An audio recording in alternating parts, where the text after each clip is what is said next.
Taong 1961, San Vicente, Agusan del Sur. Sa isang liblib na bayan sa Agusan del Sur na tinatawag na San Vicente, may isang pulis na kilalang kilala sa buong lugar. Siya si Enrico, 28 anyos, matipuno ang katawan, laging nakasuot ng malinis na uniforme at may maamong ngiti na nagbibigay ng tiwala sa mga tao. Kilala siya sa pagiging matapang, matulungin sa kapwa at makatarungan. Ngunit lingid sa kaalaman ng lahat, si Enrico ay may lihim, isang lihim na kahit ang pinakamatapat niyang kaibigan na si Jose, kapwa niya pulis, ay hindi alam. Enrico, may nabalitaan ka na ba na nawawalang pamilya ni Aling Rosita? Tanong ni Jose habang nakatambay sila sa labas ng istasyon ng pulisya. Hanggang ngayon wala pa ring lead sagot ni Enrico, sabay tingin sa kakahuyan sa may silangan. Pero may hinala ako kung saan sila dinala. Sa buong bayan ng San Vicente, napapansin ng mga tao ang sunod-sunod na pagkawala ng mga residente tuwing kabilugan ng buwan.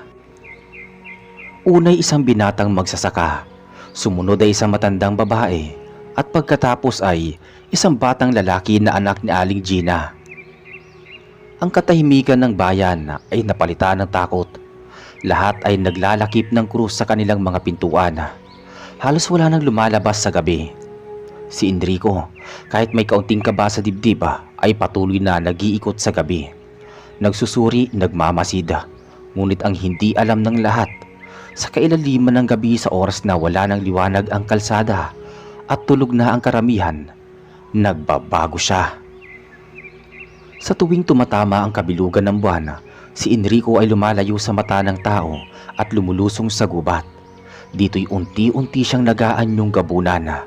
Malaaso ang mukha, matatalas ang kuko at mabalahibong katawan. Ang kanyang mga matay nagliliwanag sa dilim at ang kanyang pandinig ay tila pandama ng isang mabangis na hayop. Pero hindi tulad ng ibang gabunan, hindi siya pumapatay ng inosente. Ginagamit niya ang kanyang anyo para sa hustisya. Isang gabi, may napansin si Mang Badora, isang matandang mangangahoy. Parang may mabigat na nilalang sa taas ng puno. Miriam, nakita mo? Bulong ni Mang Badora sa kanyang anak na dalagitang si Miriam habang nasa gilid ng gubat. Hayop po ba yun, itay? Bulong ni Miriam. Ngunit bago pa man makalapit ang nilalang sa kanila, may tumalon mula sa itaas. Isang gabunan ngunit hindi sila sinaktan. Bagkus itinaboy nito ang isa pang nilalang na mas mapanganib. Isang bangkay na nangangagat, halatang hindi na tao. Kinabukasan, umaga pa lang ay usap-usapan na sa buong bayan ang nakita ni Mang Badora. May gabunan sa gubat, pero parang hindi siya nananakit, parang tagapagtanggol. Sigaw ni Aling Donna habang nasa palengke. Gabunan? Na tagapagtanggol? Imposible yan! Singit ni Chris, isang tanod na palaging lasing sa gabi. Hindi umiimik si Enrico. Sa kanyang isipan, hindi niya layon ang sumikat. Ang gusto lang niya ay mapanatili ang katahimikan sa San Vicente. Isang gabi, nakatanggap ng ulat si Jose mula kay Jeric, isang bagitong pulis. Jose, may sigaw sa may looban ng sitio Talipapa. 3 kabataan raw ang nawawala mula kaninang hapon pa. Hingal na sabi ni Jeric. Enrico, tara, imbestigahan natin to, sabi ni Jose. Ngunit si Enrico sa halip na sumama ay nagdahilan. Mauna ka na, susunod na ako. May kailangan lang akong tapusin. Aniya habang binubuksan ang kanyang kabinet. Nang makalayo na si Jose at Jeric, nagpalit anyo si Enrico. Sa mismong gabi ng kabilugan ng buwan, matapos umalis ni na Jose at Jeric, pumunta sa sitio Talipapa. Mabilis na isinara ni Enrico ang pintuan ng silid niya sa istasyon ng pulisya.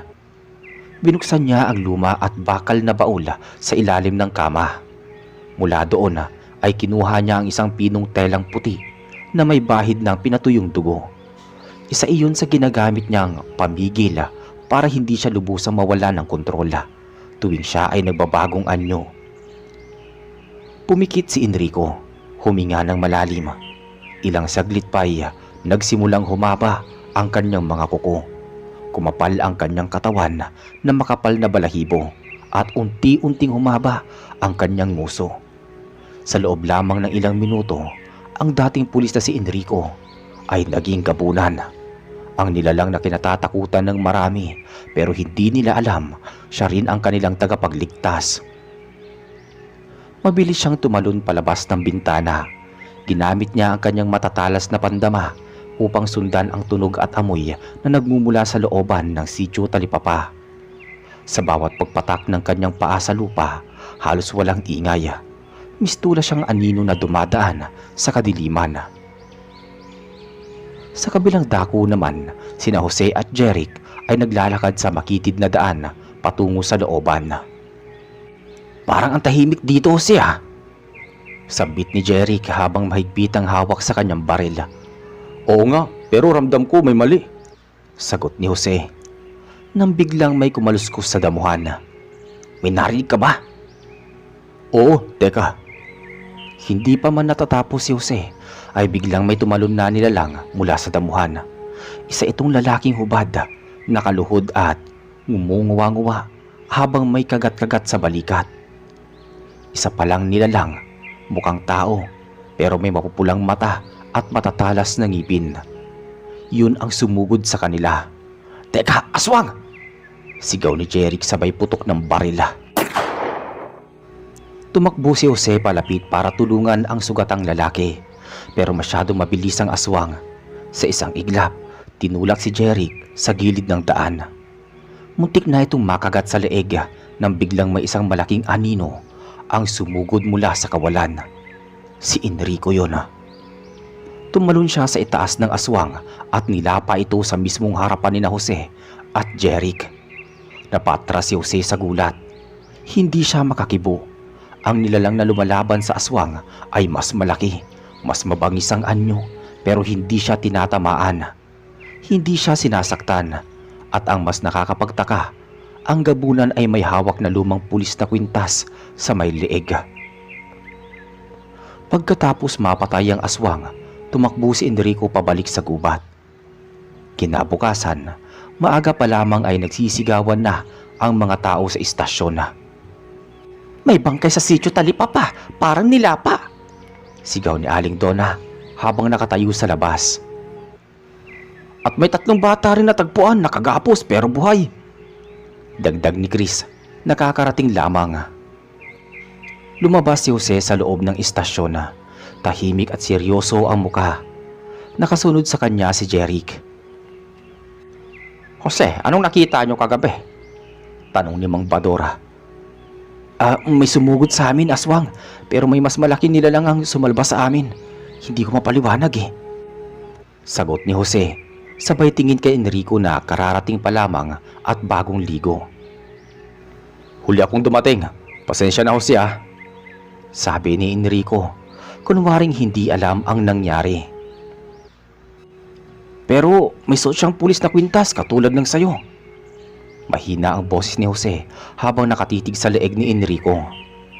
Napansin ni Enrico ang tingin ng kaibigan. Pabilis niyang tinakpan ang kwintas sa loob ng kanyang uniforme. Ito ba? Matagal na to. Alaala pa ng tatay ko." Hindi na nagsalita si Jose, pero sa loob-loob niya, may kutob na siya. Alam niyang hindi pangkaraniwan si Enrico. Ngunit hindi niya ito tinuloy. Sapagkat kung ang gabunan nga ang tumulong sa bayan, baka mas mabuting manatili ang lihim. Makalipas ang ilang araw, muling naging tahimik ang buong San Vicente. Ngunit isang gabi, muling may nawalang kambing sa bakuran ni Aling Gina. "Palaging gabi ito nangyayari. Gusto ko nang umalis sa baryong ito," sigaw ni Aling Gina habang nagwawala sa labas ng kanyang kubo. "Kalma lang po kayo, Aling Gina. Babantayan natin bukas ng gabi. Maglagay ka ng bawang sa pintuan at asin sa may bintana," payo ni Jose habang kasamang nakikinig si Enrico sa tabi. "Walang kwenta ang mga bawang at asin kung ang mga hayop ang may gawa nito," sabi ni Enrico sabay tingin sa madilim na gubat sa may kanluran. Hindi niya binanggit pero alam niyang isa pang aswang ang gumagala sa lugar. Lumipas ang 3 gabi at muling may nawala. Ngayon ay isang buntis na babae mula sa kabilang sityo. Agad na nagpunta sina Jose at Enrico sa lugar. "Bakas ng paa ng hayop," wika ni Jose habang nakayuko sa lupa. "Hindi ito ordinaryong hayop," sabi naman ni Enrico habang sinisinghot-singhot ang hangin. "Anong ibig mo sabihin?" tanong ni Jose. "Basta, balik tayo mamayang gabi. Ako nang bahala," sagot ni Enrico bago tumalikod. Pagbalik niya sa istasyon, nagsara siya ng silid. Inilabas muli ang lumang telang puti at muling isinara ang mga ilaw. Muli, sa ilalim ng liwanag ng buwan, nag-iba ang kanyang anyo. Lumundag si Enrico mula sa ikalawang palapag ng istasyon. Dumiretso siya sa sityo. Sa kakahuyan sa may looban, naamoy niya ang dugo. Sumugod siya at doon nakita ang buntis.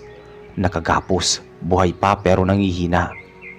Sa tabi nito isang nilalang ang humahagigik. Isa na namang aswang, mas matanda, mas tuso.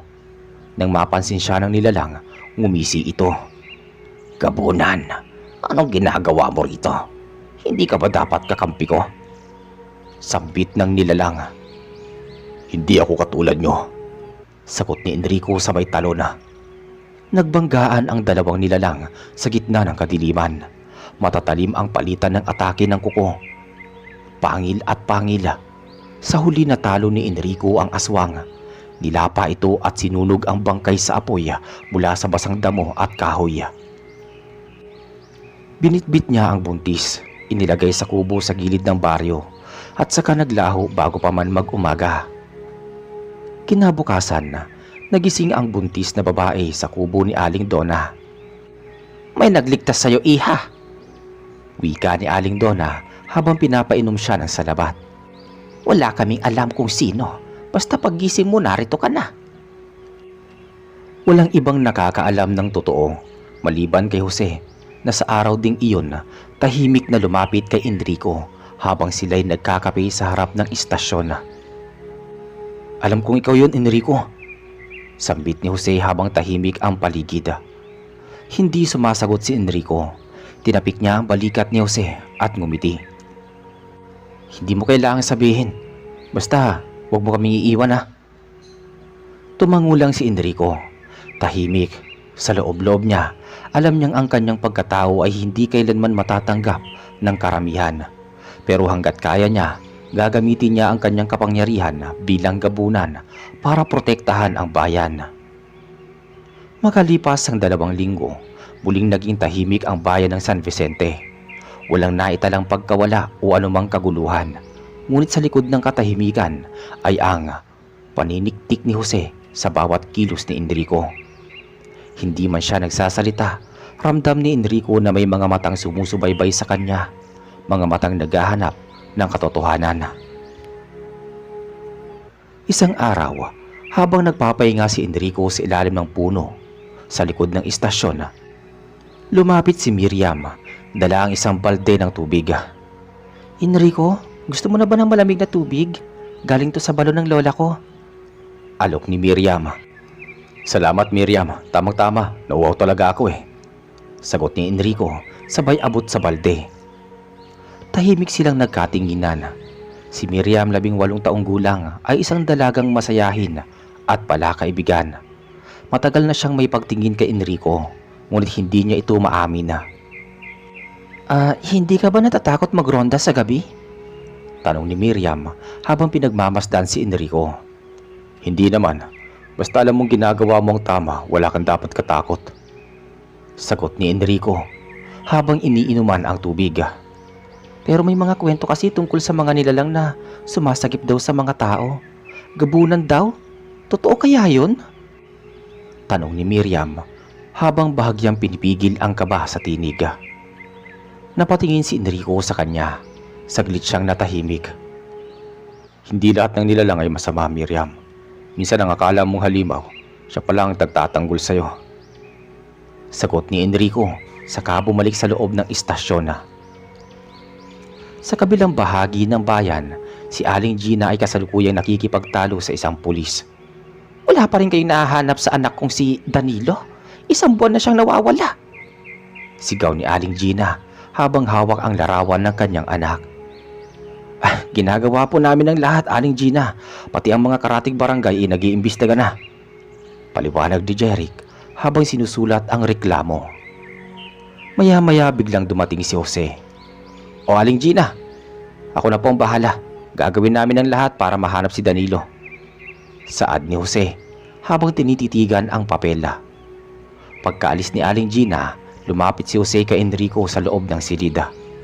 Enrico, kailangan na talaga nating gumalaw. Isa na namang binatilyong nawala eh. May hinala ako, may nagbabalik. Wika ni Jose. Alam ko, may naamoy na akong kakaiba sa kakahuyan. Sagot ni Enrico sa mahinahong boses at inayos ang barila. Sa tingin mo, may kinalaman ba ang mga bagong dayo sa may tabing ilog? May nakita raw si Mang Badur na mga anino sa gabi. Pwede. Gusto mo samahan kita mamayang gabi? Alok ni Enrico. Tumango si Jose. Pero kung sakaling may makita tayo at hindi ko maintindihan ang mangyayari, pangako mo, papaliwanag mo sa akin ang lahat ha. Seryosong saad ni Enrico. Tumango lang si Enrico, saka ibinalik ang barila sa kanyang holster. Pagsapit ng gabi, sina Enrico at Jose ay nagtungo sa tabing ilog na malapit sa Sitio Lumboya. Tahimik ang paligid, tanging huni ng kuligliga at agos ng tubig ang maririnig. Diyan sa may tabing punong malaki. Diyan may nakita si Mang Badur, sabi ni Jose. Mabilis na lumapit si Enrico. Inamoy ang paligid. Napansin niya ang bahid ng dugo sa damo, pati ang mga kalmot sa puno. May biktima rito, bulong ni Enrico. Kakapas lang kanina. Biglang may narinig silang ungol sa di kalayuan. Dahan-dahan silang lumapit. Sa likod ng makapal na talahiban, nakita nila si Danilo, nakagapos sa isang kahoy, puno ng sugat at nanlalamig. Danilo! Sigaw ni Jose. Ngunit bago pa man makalapit, may isang nilalang ang lumundag mula sa taas. Isang matandang aswang. Pulang-pula ang mga mata, nakangisi, habang lumalapit sa kanila. Nang aatakagin na sila, sumugod si Enrico. Sa harap mismo ni Jose, nagbago siya ng anyo. Tumubo ang balahibo sa kanyang mga braso, humaba ang kanyang mga kuko, at ang kanyang muka ay naging malaaso. Si Enrico ay naging gabunan. Napatras si Jose, hindi makapaniwala sa kanyang nakita. Enrico! Sigaw niya. Ngunit hindi na ito sumagot. Mabilis na inatake ni Enrico ang matandang aswang. Nagbagsakan ang mga puno sa lakas ng kanilang banggaan.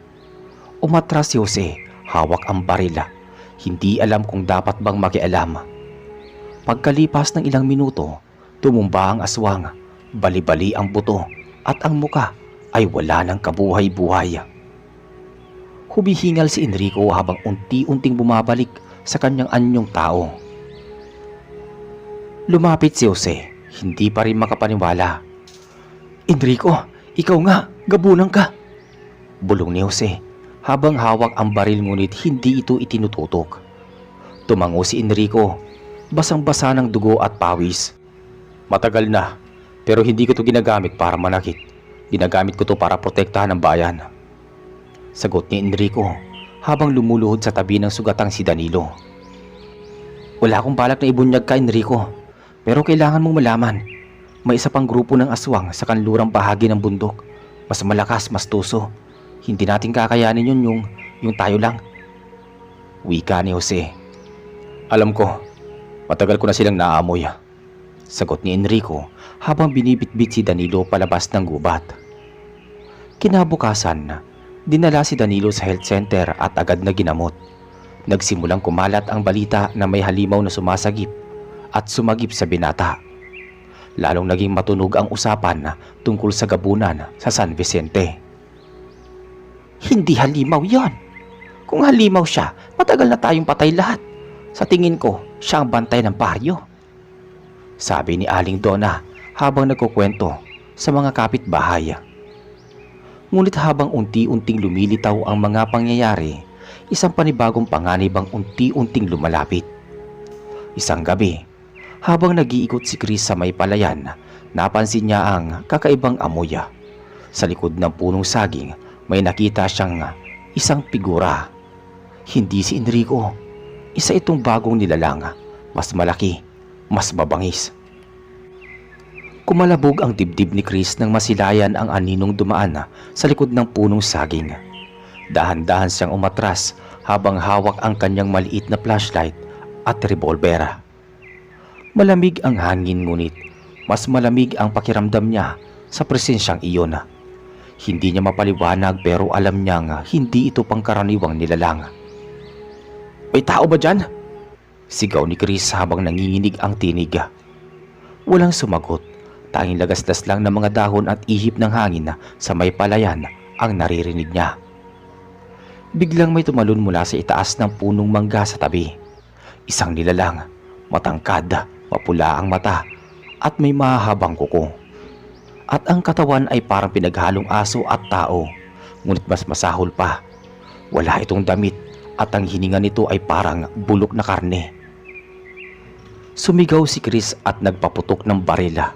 1, 2, 3 putok. Pero tila wala itong epekto sa nilalang. Napatras siya hanggang sa madapa sa pilapil.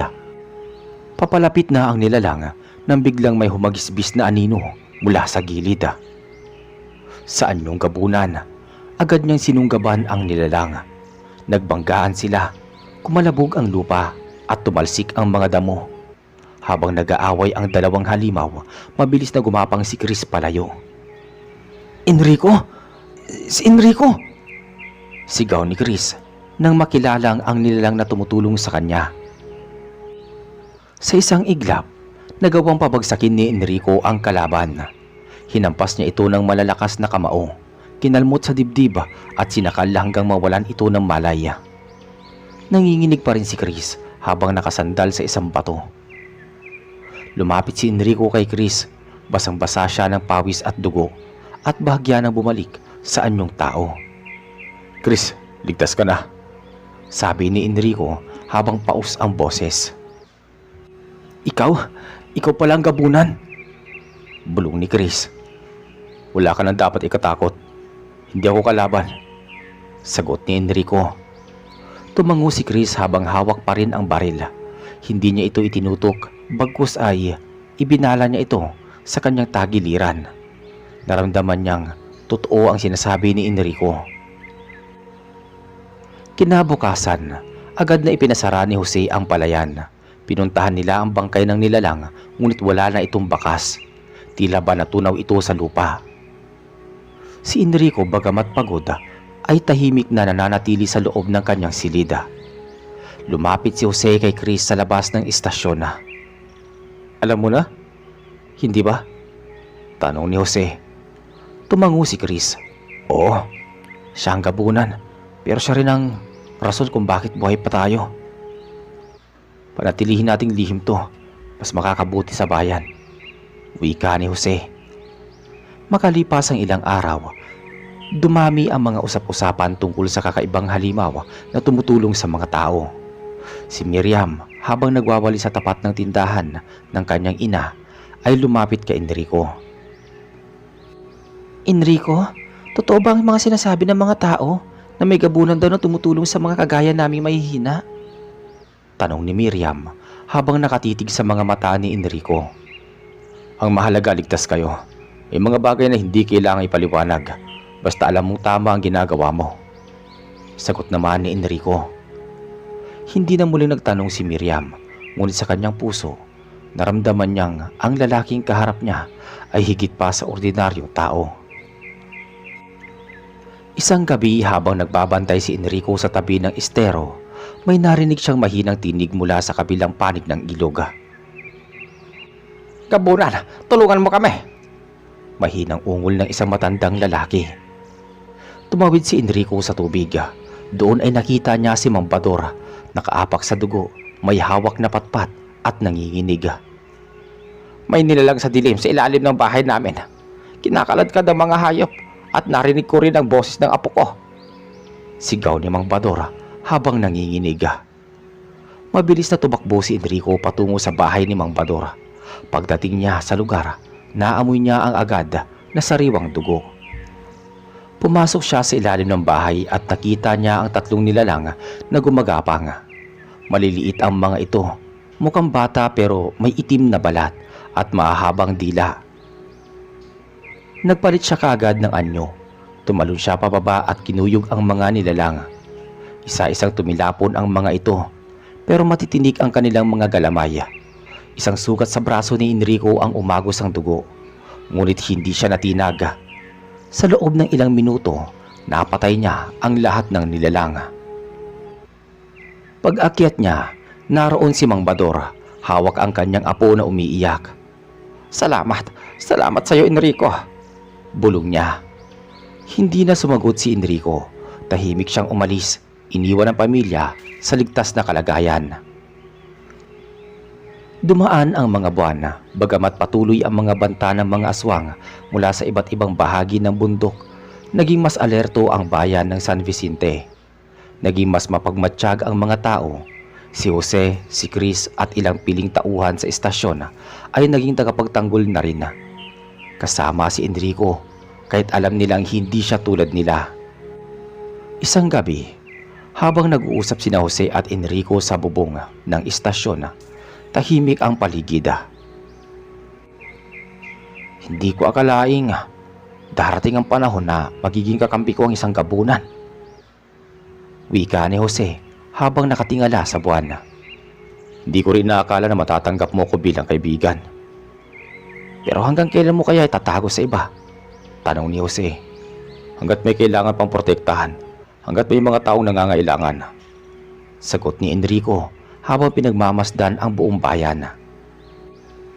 Kinabukasan, hindi pa man sumisikat ang araw, ay tumunog na ang telepono sa loob ng istasyon. Mabilis na sinagot ni Chris. San Vicente Police Station, Officer Chris speaking. Mabilis at pautal-utal ang tinig sa may kabilang linya. May kinahain na baka, walang ulo, dito sa Sitio Malanig. Napatingin si Chris kay Jose na noon ay kararating lang, dala ang kanyang termos ng kape. Agad niyang ibinaba ang telepono. May insidente na naman, Hepe, sa Sitio Malanig, sabi niya. Hindi na nagtanong si Jose. Gisingin mo si Enrico.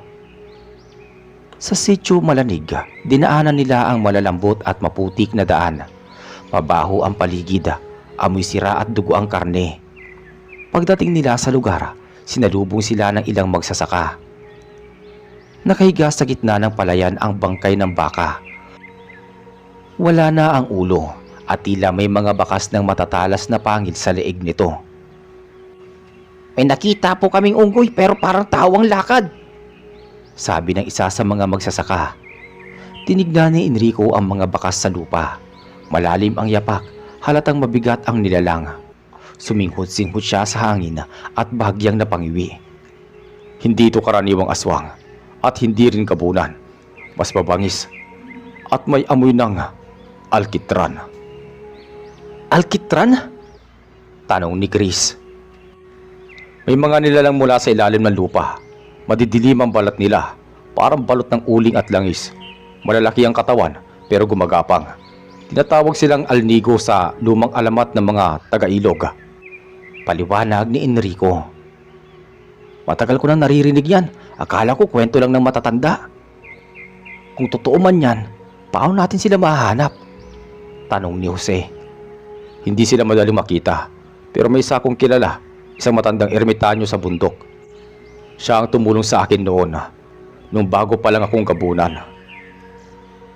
Kinabukasan, sinadyang puntahan ni na Enrico, Chris at Jose ang matandang ermitanyo sa paanan ng bundok Itoma. Sa harap ng isang lumang kubo, sinalubong sila ng amoy ng insenso at tuyong dahon. Lumabas ang isang matandang lalaking puti na ang buhok, kuba at may saklay. Enrico, ikaw nga. Nararamdaman ko na ang pagbabalik ng alnigo mula nang magising ang lumang kuweba sa ilalim ng talon. Nagsimula na silang lumalabas muli. Paano namin sila mapipigilan? Tanong ni Jose. Hindi sila nasasaktan ng bala. Tanging apog ng kasaysayan lang ang nakakapaso sa kanilang balat. Teka, ano yun? Tanong ni Chris. Ito ang pinaghalong abo ng lumang punong balite at dugo ng hayop na isinakripisyo sa ilalim ng buwan at buhangin mula sa ilalim ng kuweba sa pusod ng San Vicente. Paliwanag ng ermitanyo. Patagal niyang kunin, sabat ni Enrico. Hindi na tayo pwedeng maghintay. Baka mamaya may susunod na mamatay, sabi ni Jose.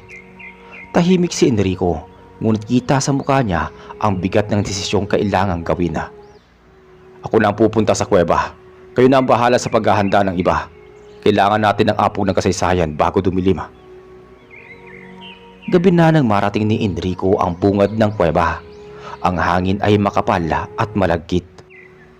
Halatang may masamang nilalang sa loob. Wala siyang alinlangang pumasok. Sa kanyang bawat hakbang ay parang may mata sa dilim na nakatingin sa kanya. Pagdating sa pinakaloob, nakita niya ang isang altar ng alnigo. May mga buto, balat ng hayop at isang malaking batong itim na may pormang mata. Biglang may umalingaw-ngaw na ungol. 3 nilalang na kulay itim ang lumitaw mula sa mga anino. Gabunan! Ha, hindi ka rito kabilang! Bulong ng isa habang lumalabas ang matatalim nitong kuko. Hindi rin kayo dapat sa ibabaw, sagot ni Enrico. Nagpalit siya ng anyo.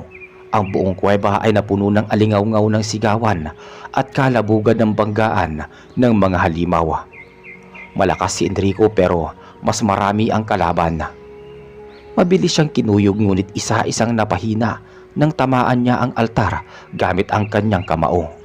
Nabasag ito at bumuga ng makapal na usok.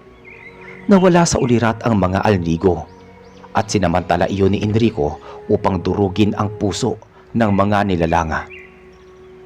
Matapos ang madugong laban, bumalik si Enrico sa ibabaw ng lupa. Sugatan at halos matumba sa pagod, bitbit niya ang buhangin at abo ng altara. Kinabukasan sa tulong ng ermitanyo, niluto nila ang apog ng kasaysayan at nilagyan ng mga bala ng kutsilyo at sibat. Nang sumunod na gabi, muling umataki ang mga alnigo sa sitio Duluhan. Ngunit sa pagkakataong yon, handa na ang mga tao. Pinamunuan ni Jose, Chris at Enrico. Nang tumama ang unang kutsilyong may apog sa balat ng alnigo, sumigaw ito sa sakit. Parang natutunaw ang laman nito. Isa-isa silang napatay. Ang iba ay tumatakas pabalik sa kuweba, ngunit sinundan sila ni Enrico upang siguraduhin na hindi na muling makakaakyat sa mundo ng tao. Muling tumahimik ang San Vicente, ngunit sa gabi, kapag may malalagim na ingay sa kakahuyan, may mga bata pa rin bumubulong. Makalipas ang 2 linggo, matapos ang tagumpay sa sitio Duluhan, tila muling nanumbalik ang katahimikan sa bayan ng San Vicente. Ngunit sa kabila ng katahimikan ng gabi, may gumagalaw sa gilid ng masukal na bahagi ng kagubatan malapit sa hangganan ng bayan. Sa istasyon, abala si Chris sa pagpoproseso ng mga ulat ng nagdaang insidente. Si Jose ay nasa loob ng kanyang opisina, habang si Enrico naman ay nakaupo sa labas. Nakatingin sa kalangitan na unti-unting natatakpan ng makakapal na ulap. Lumapit si Chris kay Enrico bitbitang isang papel. Enrico, may bago na namang ulat. Isang babae sa sitio Limunay nawawala. Ayon sa asawa niya, huli nakita raw ito kagabi bandang 10:00 ng gabi, palabas ng bahay para mag-igib sa poso. Mabilis na tumayo si Enrico. May amoy na kakaiba sa hangin. Amoy ng takot at dugo, sabi niya. Halika na, sagot ni Chris. Kinuha ang kanyang flashlight at baril. Sinamahan sila ni Jose. Sumakay agad sila sa sasakyan at nagtungo sa sitio Limunay. Madilim ang paligid at tanging ilaw ng buwan ang nagbibigay liwanag sa daan. Pagdating nila sa bahay ng nawawalang babae, sinalubong sila ng matandang lalaki, si Mang Pilo, ang asawa ng biktima. Nakaupo ito sa labas ng bahay, hawak ang isang basang panyo at nanginginig. Hindi na po bumalik si Remy. Palagay ko may kumuha sa kanya, garalgal ang boses ni Mang Pilo. Pumasok si Enrico sa likod ng bahay at suminghot-singhot sa hangin. Kumunot ang kanyang noo. May dumaan dito amoy asido. Parang uod na may balat ng tao. Nagpatuloy siya sa pagsunod sa bakas hanggang sa masukal na bahagi ng damuhan. Dito niya natagpuan ang isang bakas ng paa. Hindi pangkaraniwang laki, mahaba ang mga daliri at may matatalim na markang parang kuko. Hindi ito alnigo Ibang uri, mas matanda, mas tuso. Habang sinusundan nila ang bakas, napansin ni Chris ang mga galaw sa taas ng mga puno. May gumagalaw sa taas! Sigaw niya. Itinutok ang flashlight. Sandaling lumiwanag ang paligid. Doon nila nasilayan ang isang nilalang na may mahahabang braso, nangingitim na balat at mukha ng matandang babae na may nanlilisik na mata. Tila lumilipad ito ngunit walang pakpak. Mabilis itong naglaho sa ulap ng gabi. Bruha, isa sa mga pinakamatandang anyo ng nilalang, namumuhay sa taas ng mga punong matanda at kayang bumiktima ng tao at sumipsip ng lakas. Paano natin siya susundan kung nasa taas siya ng puno? Tanong ni Jose. Alam ko kung saan sila susundan. At alam ko rin kung saan sila nagpapahinga. Sa dating gilingan sa ilalim ng gubat. Abandonado na yon simula pa noong dekada 70. Doon nagtatago ang mga tulad niya. Madaling araw nang marating nila ang dating gilingan. Luma na ang lugar. May mga bakas ng lumang sako ng palay at ang kisame ay nabubulok na. Sa loob mabigat ang hangin at may amoy na alimuon ng dugo. Naghiwa-hiwalay sila upang siyasatin ang paligid. Sa bandang likod ng gilingan, may narinig si Chris na mahinang pag-iyak. Pumunta siya sa direksyon ng tunog na yon at sa likod ng sirang tapayan nakita niya si Aling Remy, nakagapos, nangihina at may kagat sa leeg. Enrico, nandito siya! Sigaw ni Chris. Tumakbo si Enrico at agad na pinutol ang tali gamit ang matatalim na kuko. Bitbit niya si Remy palabas, ngunit bago pa sila makalabas ng gilingan, biglang pumasok ang bruha. Sumigaw ito ng matinis. Sabay biglang umikot ang katawan na parang usok. Tumama ito kay Jose at tumilapon siya sa isang sako. Enrico! Sigaw ni Chris habang nagpapaputok ng barila. Tumama ito sa bruha, ngunit hindi man lang siya natinaga. Nagpalit ng anyo si Enrico.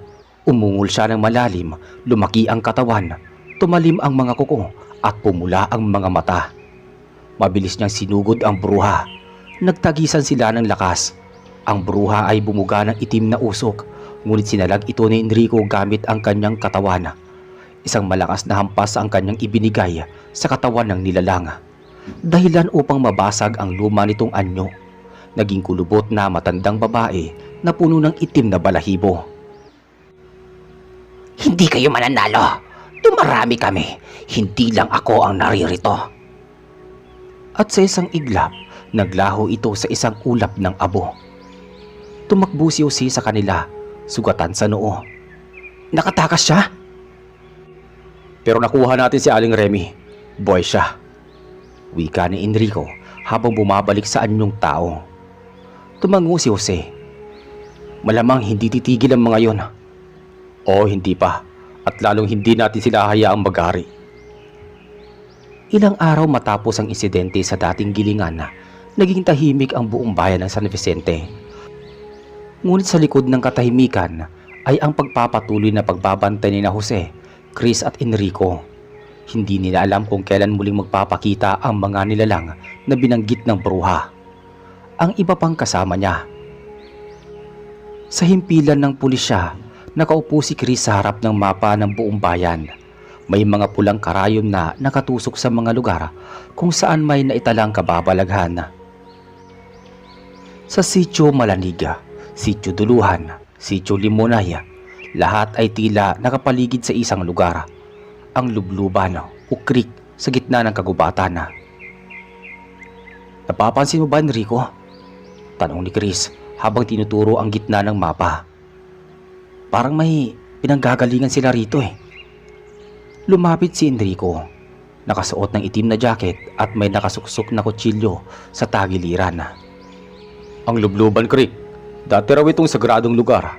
May balon sa ilalim na ayon sa alamat, pinagtatapunan ng mga sanggol noong mga panahon ng digmaan. May posibilidad bang doon nanggagaling ang mga nilalang na yon? Tanong ni Jose habang lumalapit sa kanila. Kung may bukas na lagusan sa ilalim ng lupa, doon nila pwedeng pagdaanan. Sagot ni Enrico. Kinagabihan nagtungo sila sa Lubluban Creek. 3 lang sila, si Jose, si Chris at Enrico. Tahimik ang gabi at tanging ang tunog ng tubig na mababaw na sapa ang naririnig. Pumasok sila sa makipot na lagusan sa gilid ng bangina. Doon ay naamoy agad ni Enrico ang pamilyar na amoy ng asido at bulok na laman. May gumagalaw sa ilalim bulong niya. Lumakad sila ng dahan-dahan gamit ang flashlight ni Chris at ang itak ni Jose. Sa dulo ng lagusan, naroon ang isang malalim na hukay. Madilim at tila walang hangganan. Ngunit sa paligid nito ay may mga simbolo sa pader. Mga ukit ng nilalang na may ulo ng hayop at katawang tao. Biglang umalingaw-ngawang isang sigaw mula sa ilalim ng hukay. Sumunod dito ang paglabas ng 3 nilalang. Matangkad, mahaba ang leeg at may mga pakpak na parang paniki. Agad silang umatake. Si Chris ay nagpaputok, si Jose ay sumalag gamit ang itak, habang si Enrico ay nagpalit ng anyo at sinunggaban ang pinakamalaking halimaw. Naging madugo ang labanan. Tumilapon si Chris matapos tamaan sa balikat. Si Jose ay tinamaan sa binti pero hindi bumitaw sa itak. Isang nilalang ang nagtangkang tumakas pero pinigilan ito ni Enrico. Hinila niya ito pabalik sa lupa. Sinakal at sinabuyan ng abo ng apog ng kasaysayan na dala nila mula sa dating labanan. Sumigaw ang nilalang hanggang sa tuluyang matunaw sa harapan nila. Pagkatapos ng laban, hingal na hingal si Enrico habang bumabalik sa anyong tao. Lumapit siya kay Chris na ngayoy hawak ang balikat at duguan. Buti naman buhay ka pa. Tanong nito. Masakit pero buhay pa ako. Lumapit si Jose. 3 na lang sila. Pero sinabi ng buruhan noon, dumadami kami. Totoo. Hindi ito ang katapusan. Pero ngayon, alam na natin kung saan sila nagmumula. Dahil sa natuklasan nila sa Lubluban Creek, agad silang bumuo ng plano para isara ang lagusan. Sa tulong ng mga tauhan sa istasyon, binomba nila ang bunganga ng hukay. Ginamitan ng semento at bakal at nilagyan ng mga anting-anting mula sa mga albularyo sa karatig bayan. Muli, naging tahimik ang San Vicente. Makalipas ang 3 buwan, muling bumalik sa normal ang pamumuhay. Naging bantay sa gabi si Enrico na kahit na katahimikan ay laging handang humarap sa dilima. Si Chris ay bumalik sa serbisyo, dala pa rin ang peklat sa balikat bilang paalala ng laban. Si Jose ay nananatiling hepe, ngunit sa puso niya ay nagbago ang pagtingin sa mga nilalang na minsang kinatatakutan niya. Isang gabi habang nakaupo si Enrico sa taas ng istasyon, tinabihan siya ni Chris. Kung hindi ka gabunan, siguro matagal ka nang ginawang bayani. Hindi mahalaga kung anong lahi ko. Ang mahalaga, may kakayahang mamili. Kung sa liwanag ba ako o sa kadiliman. Sabi ni Enrico. Tahimik ang gabi. Tahimik ang bayan. Ngunit sa kailaliman ng kagubatan, sa pinakapusod ng San Vicente, merong mga mata nga muling nagbubukas.